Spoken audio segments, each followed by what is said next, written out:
Hello everyone. पिछले class में हम लोगों ने पढ़ा गोल्डन रूल्स ऑफ अकाउंटिंग क्या होता है। आज हम पढ़ने वाले हैं बेसिक अकाउंटिंग टर्मिनोलॉजी के बारे में, जिसको हिंदी में हम लेखांकन या शब्दावली के नाम से जानते हैं। ठीक, फर्स्ट हमको शब्दावली मिलता है प्रोप्राइटर। प्रोप्राइटर क्या होता है? वह व्यक्ति जिसने बिजनेस या कंपनी व्यापार को बनाया होता है, जिसके पास व्यापार से जुड़े सभी अधिकार होते हैं, प्रोप्राइटर कहलाते हैं। ठीक है, जैसे जो मालिक होता है, जो बिजनेस को स्टार्टअप दिया रहता है, उसको हम प्रोप्राइटर के नाम से जानते हैं। इसके बाद आते हैं हम बिजनेस में। ऐसा कोई भी काम जो आय या लाभ कमाने के उद्देश्य से किया गया होता है, बिजनेस कहलाता है। जैसे यहाँ का बिजनेस है उत्पादन या वस्तुओं का आदान प्रदान। अगर हम किसी फैक्ट्री में कुछ प्रोडक्ट उत्पादन करते हैं तो उसको हम सेल करते हैं, ये भी एक बिजनेस हुआ। कोई भी दुकान में अगर हम काम करते हैं, वहाँ प्रोडक्ट सेलिंग का काम करते हैं, तो कैश लेते हैं, प्रोडक्ट सेल करते हैं, ये भी एक व्यवसाय हुआ। ठीक है, बैंक, बीमा, परिवहन, ठीक है, अगर परिवहन का खर्च देते हैं तो वो भी एक व्यवसाय ही हुआ, है ना। उसके बाद कंपनियां हैं जो कि क्या करते हैं, हर साल एक नया प्रोडक्ट लॉन्च करते हैं, इसको सेल करते हैं, और सेल करने के बाद जो उनको इनकम होता है वो क्या होता है, इनकम होता है, वो भी एक बिजनेस कहलाता है। ठीक है, तो इसका मतलब ये है, अगर लाभ कमाने के उद्देश्य से आप कोई भी काम कर रहे हो, ठीक है, तो वो आपका बिजनेस कहलाता है। ठीक है, इसके बाद आते हैं हम ट्रांजैक्शन। ट्रांजैक्शन क्या होता है? दो या दो से अधिक व्यापारियों के बीच लाभ कमाने के उद्देश्य से माल को बेचना, खरीदना ट्रांजैक्शन कहलाता है। यह दो प्रकार के हो सकते हैं। पहला है कैश ट्रांजैक्शन। जो ट्रांजैक्शन नगद में किए जाते हैं उन्हें कैश ट्रांजैक्शन कहा जाता है। सिंपल सी बात है, अगर हम किसी दुकान में जाते हैं और कैश देते हैं और सामान लेके आते हैं, तो कैश जब हम देते हैं उनको नगद, तो वो कैश ट्रांजैक्शन कहलाता है। अगर हम उनको कैश नहीं देते हैं, ठीक है, कैश जो है नहीं देते हैं और सामान लेके आते हैं, उधार में ट्रांजैक्शन होता है, तो उसको हम क्रेडिट ट्रांजैक्शन के नाम से जानते हैं। ठीक है, आते हैं क्रेडिटर और डेप्टर। क्रेडिटर और डेप्टर हम किसको बोलते हैं?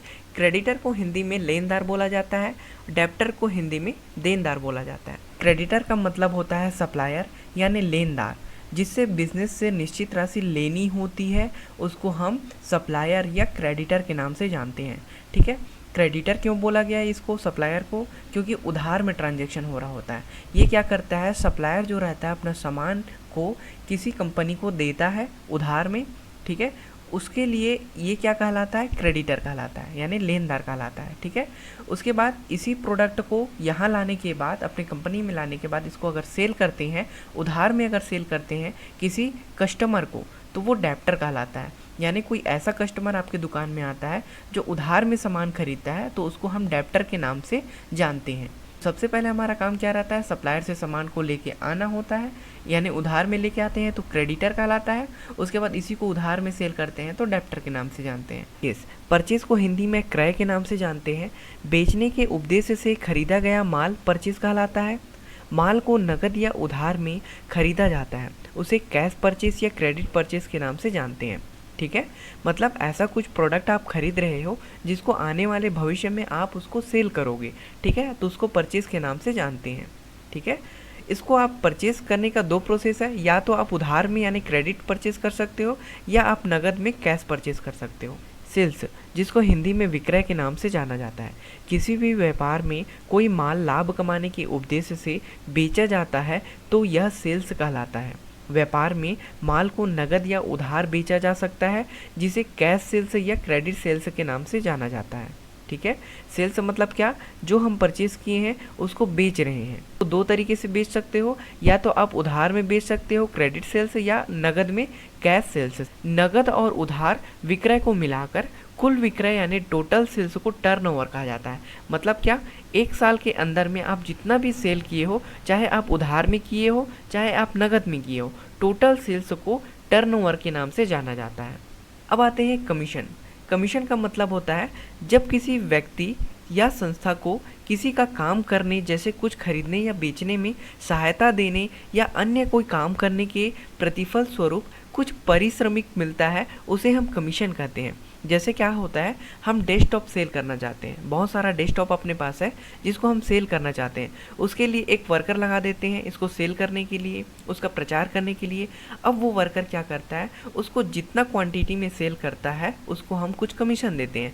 जैसे वो 10 क्वांटिटी में करता है, 20 क्वांटिटी में करता है, तो उसके हिसाब से उसको कमीशन पे करते हैं। ठीक है, ये होता है कमीशन। अब आते हैं परचेस रिटर्न और सेल रिटर्न क्या होता है। परचेस रिटर्न, जब हम यहाँ परचेस किए ना, जो भी प्रोडक्ट को हम खरीदे उधार में या नगद में, उसमें कुछ डिफेक्टिव पीस आ जाता है तो उसको हमको फिर से उसी सप्लायर को वापस करना होता है, जिसको परचेस रिटर्न के नाम से जाना जाता है।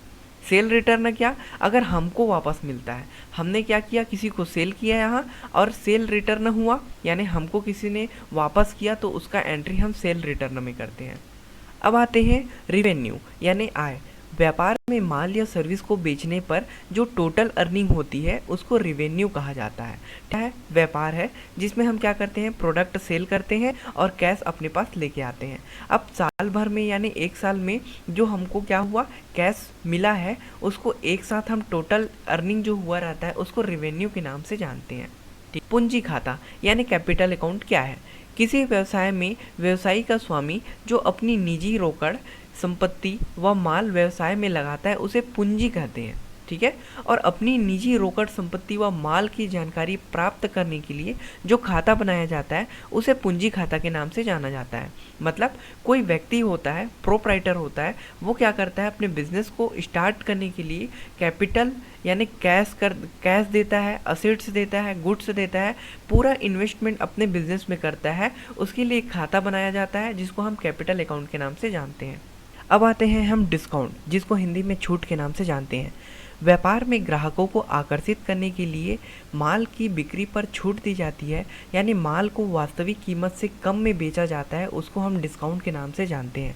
डिस्काउंट दो प्रकार का होता है, एक होता है कैश डिस्काउंट और दूसरा होता है ट्रेड डिस्काउंट। कैश डिस्काउंट कब दिया जाता है, यह छूट विशेष तौर पर किसी ग्राहक को नगद खरीदारी पर दी जाती है।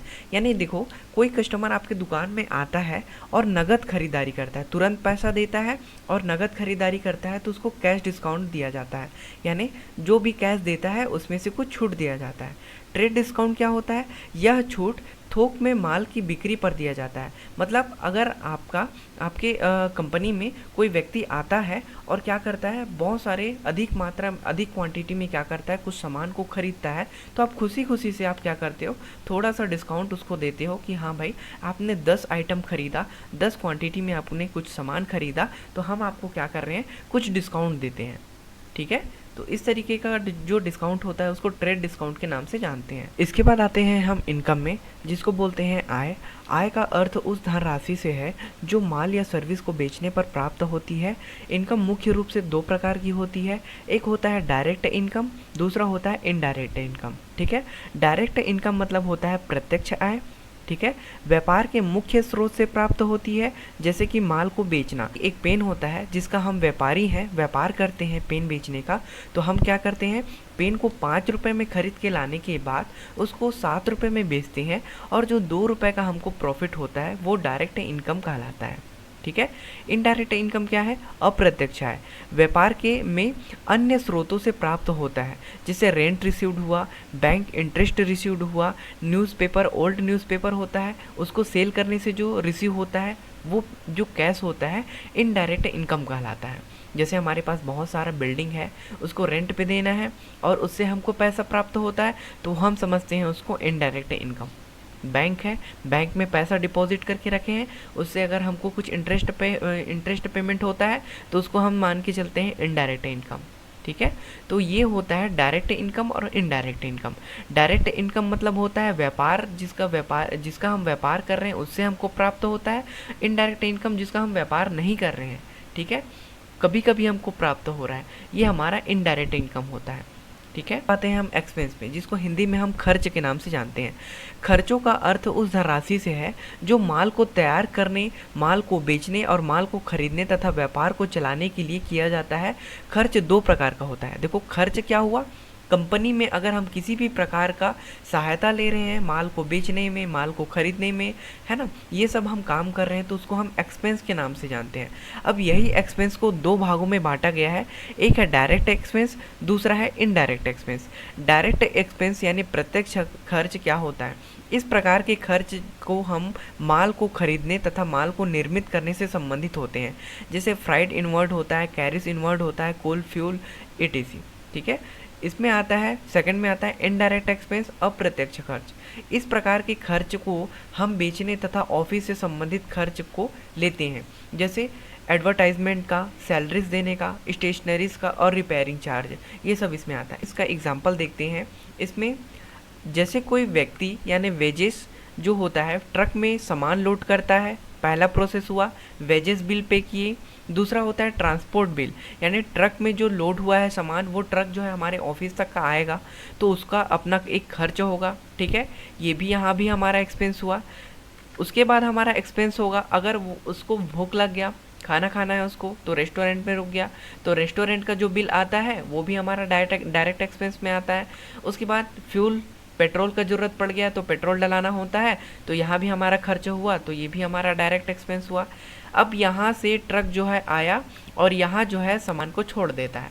छोड़ने के बाद यहाँ फिर हम वेजेस लगाएंगे, मजदूर लगाएंगे ना भाई, ऑफिस तक का लाने के लिए उसका जो खर्च करेंगे।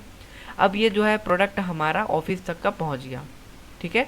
अब ये देखो, यहाँ फैक्ट्री से लेके कितना खर्च हुआ, वेजेस बिल दिए, ट्रांसपोर्ट बिल दिए, रेस्टोरेंट का बिल दिए, पेट्रोल बिल दिए, फिर यहाँ वेजेस लगाए, इतना सारा जो हम खर्च किए इसको हम डायरेक्ट एक्सपेंस के नाम से जानते हैं।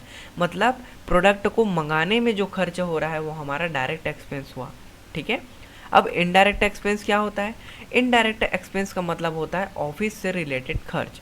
मतलब अब प्रोडक्ट हमारे तक तो पहुंच गया, अब उसको सेल करने में हमको क्या क्या ज़रूरत पड़ेगा। एक तो हमको पड़ेगा एडवर्टाइजमेंट का, ठीक है, स्पीकर का, मतलब हम लोग स्पीकर लगाएंगे जगह जगह कि भाई हमारे पास ये प्रोडक्ट है, क्या आप इसको ख़रीदना चाहते हैं, ठीक है। एडवर्टाइजमेंट देंगे टीवी में, ठीक है। उसके बाद यहाँ किसी को जैसे हम कोई वर्कर रखे हुए हैं, ठीक है, कोई वर्कर रखे हैं जिसको टेली कॉलिंग करा रहे हैं कि भाई हमारे पास ये प्रोडक्ट है, क्या आप इसको ख़रीदना चाहते हैं, तो ये हम क्या करते हैं, उसको सैलरी पे करते हैं। अगर हमको रिपेयर कराना पड़ गया तो हम क्या करेंगे, कुछ जैसे डेस्कटॉप ख़राब हो गया, हमारा फ़ैन ख़राब हो गया, तो उसको रिपेयरिंग का काम कराएंगे, तो वो क्या कहलाता है, एक्सपेंस कहलाता है,